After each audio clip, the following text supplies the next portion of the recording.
one of the things we've also seen, obviously, in the last year, but even going back in the last 20 years, I think, is that as much as we put the focus right now on Trump and Elon Musk, which is the sort of accelerated version of everything, part of the shamelessness, part of the lack of shame problem is that we had Biden and his administration and their enabling of the, horrific violence and genocidal violence in Gaza, right? So, it's like the issue of the opposition, if you want, or the supposed progressive center or progressive left. I don't even know where they situate themselves in the political spectrum.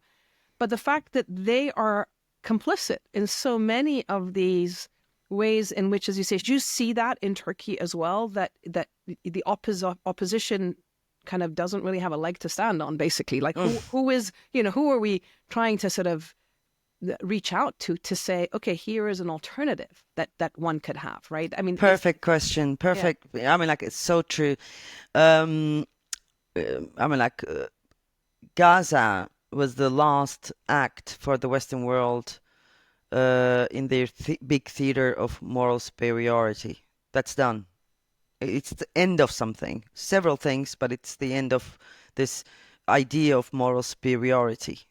The shamelessness, and when I was writing the book, I made it very clear that I drove a connection between neoliberal morality and the birth of fascism within the system.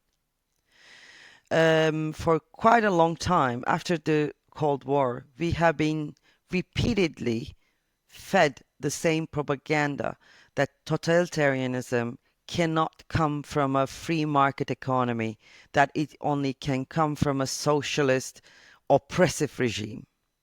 Whereas neoliberalism, with its morality or lack of morality, is actually in very good sync with fascism.